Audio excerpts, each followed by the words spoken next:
What's going on, guys? Welcome back to the channel. Sounds pretty good, right? So the only problem is this car has stock cams and it sounds like that. So Leo and his friend Jose recently, changed his motor, and from another car. Once it turned on, the car started working and it's starting to sound like it's got cams, like a really big cam. So then a check-in light came on. They checked the code, and it's a P0016, which is a correlation between the cam and the crank sensor, which means that the timing belt jumped. So I don't know if it jumped on the old motor. I don't know if it was installed wrong. I don't know. I mean, it's got some marks on it, like somebody messed with it. But yeah, it's out of time, and that's why it sounds cammed out. Luckily, this motor is not interference motor, so it won't hit the valve won't hit the piston. Once you build it, then it will become an interference motor. So the only way that can happen is if the the intercam is off time, because that's where the cam sensor is. If the back one is off, you're never gonna get a code, because this one and the crank sensor, if this one and the crank sensor, they're lined up good, and the exhaust cam is off, you're never gonna have a code. It's only when the intake cam is off from the crank sensor. We're gonna go ahead, remove the timing belt, and at the same time we're gonna put a new timing belt, new water pump, and put it back on time. So what I'm gonna do is, you already saw the video that I have of how to do a timing belt. So I'm gonna go ahead and remove the harmonic balancer, the belt.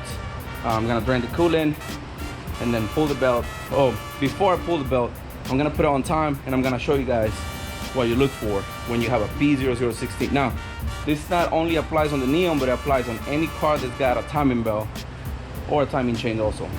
Once you have a P0016, it's due to either the timing belt jump, the sprocket snap the pin and is moving, and or your magnet on the back might be like loose. But 90% of the time it's your timing belt. I always say 99% of the time it's timing belt. So let me go ahead and lift up the vehicle, drain the coolant, take the harmonic balancer. I showed that on the last video. Take the belts, and then I'll show you the timing marks. So let's get it.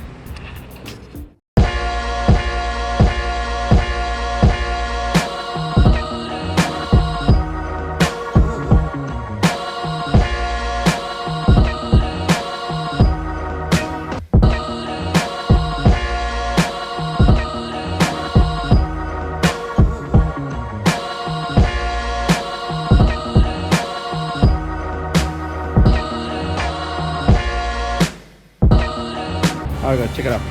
Have it on time on the bottom. Get away. Look at that. Can't really see with the GoPro, but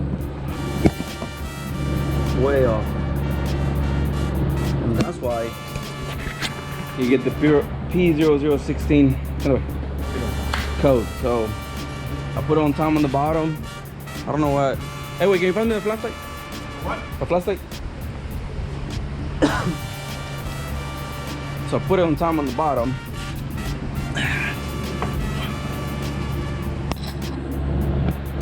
See some time, and of course we are off by a lot over here. So that's why the car sounds all cammed out. Look how much it is. And I think the exhaust is also off, by the way. Oh shit. Yeah, that's why it sounds like it's got cams and shit.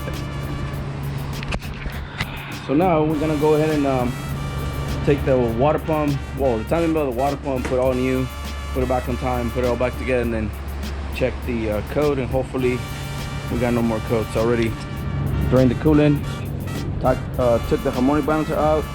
I tried to put the tool that I use, but any Chrysler pulley puller will work. And then I took the belts off, of course. But we're gonna move this car out of the lift for now, because I can do this on the ground, and we have an SDI coming in for a Keeler V oil pan and oil separator. So let me get back to working on it, show you. I don't think I need to show you how to do the timing belt signs I already have a video how to do it,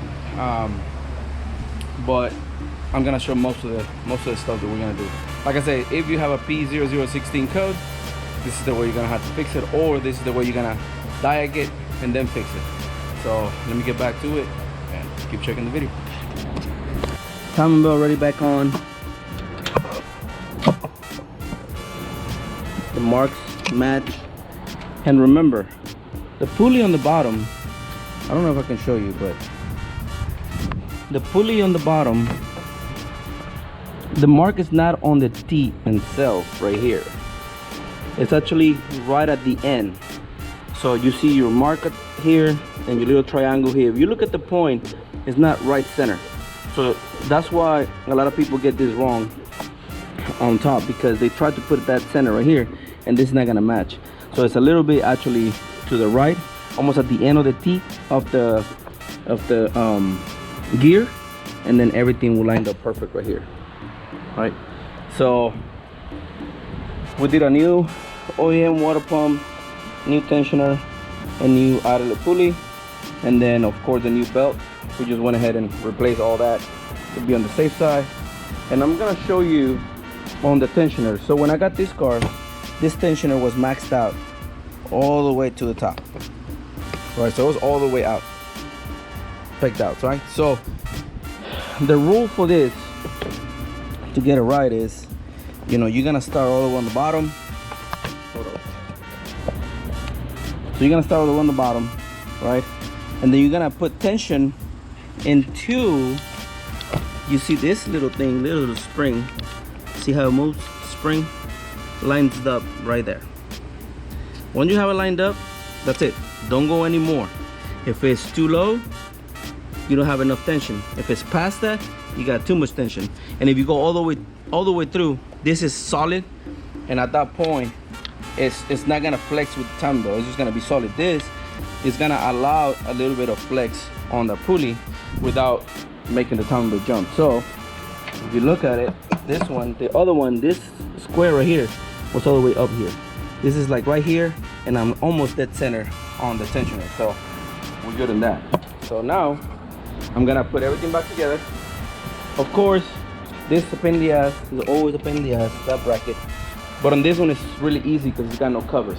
So also, if you have feed line style like this one, that loops around, there's a few SRTs that have this line. It kind of loops around and then goes into the fitting.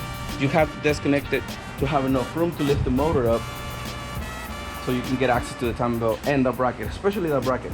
So let me go ahead and start putting the bracket, all the motor mounts and everything, and then turn it on and see how it sounds.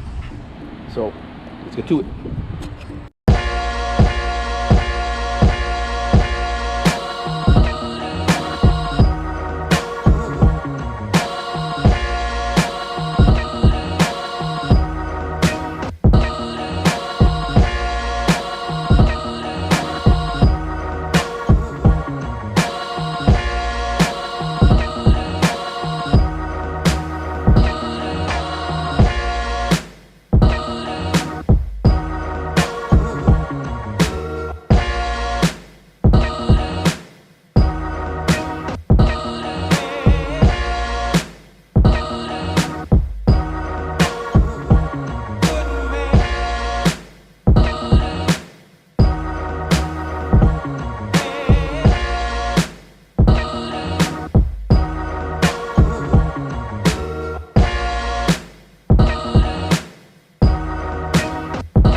All right, guys, we're all done. New belt. I find out that this harmonic balancer is damaged. Went ahead and installed it, and when I checked the gap here, it looked kind of weird. So I don't know if you can see, but it's a lip on here, like if they press this too much or they put something in here and damage it. So I went ahead and put another one, went right in, flush, and it's actually touching the timing belt gear, because that one, because it's got the gap, there was a gap in between that, and even though it's pressed with the RPM and everything, it can still move out. So I reset the computer for the code.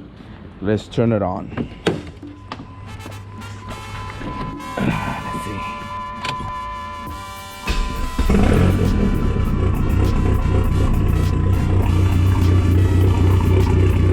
So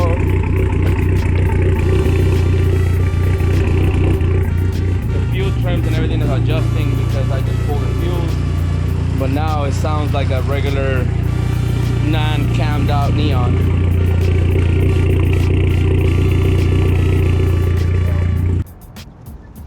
My nigga. P016 should be gone, and actually should run a lot better now. So yeah, I'm gonna go ahead and do the axle seals, because I need to do the axle seals. Put some coolant on it, because like I said, I just turned it on to make sure everything's good, and it sounds pretty good. So I'm gonna do the axle seals, because leaking, put some coolant, do the fuel pump, and this car will be ready to go. So like I said, look.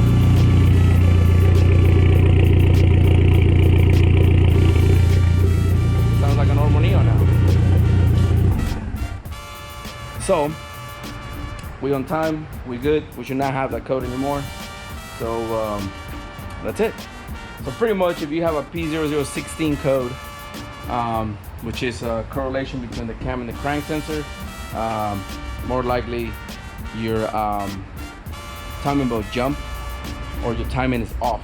And of course, this is based on a neon, but if you have any other car with the P0016, it's gonna be timing related. You're gonna have to pretty much do the timing belt or timing change on the car that you have, and then get it done, and it should be good to go. So hope you like the video. Please like, subscribe, and share, and into the next one. Peace.